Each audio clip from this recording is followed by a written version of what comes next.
আজ সেন্টার থেকে ডিউটি ছিল আমার এই গাড়িটা, তাই টাইম মতো পৌঁছে গিয়ে গাড়ির চাবি নিয়ে নিলাম। গাড়িটা বার করে দেখি গাড়িতে অনেক ধুলো জমে আছে। ধুলো ঝাড়ার পালকটা দিয়ে গাড়িটা একটু ঝেড়ে দিচ্ছিল। এটা মনে হয় অনেক দিন বার হয়নি, গাড়িতে অনেক ধুলো লেগেছিল। পরিষ্কার করতে করতে ওনারা গাড়ির কাছে চলে এলো। জিজ্ঞাসা করলাম কোথায় যাবে। টাটা মেডিকেল সেন্টারে যাব।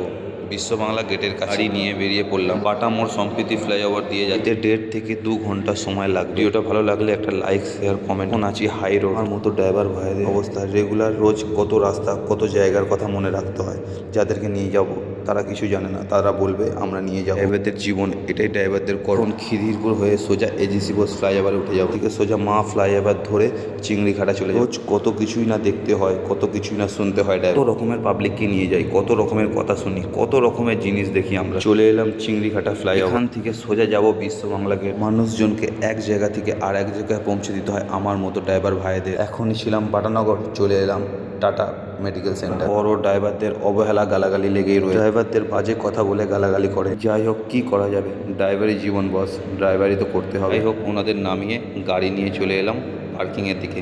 পার্কিংয়ের কাছে এসে পার্কিং স্লিপ নিয়ে গাড়ি পার্কিংয়ে ঢুকিয়ে দিই। ঘুরতে ঘুরতে দেখতে পেলাম এখানে ইলেকট্রিক গাড়ি চার্জ করা হয়। আমি টাটা মেডিকেলের ভেতরটা ঘুরে ঘুরে দেখছিলাম, খুব সুন্দর সাজানো গোছানো। এখানে কত সুন্দর মাছ দেখতে পাচ্ছি। পর ওনাদের হয়ে গেলে আমরা আবার বাড়ির দিকে রওনা দিই।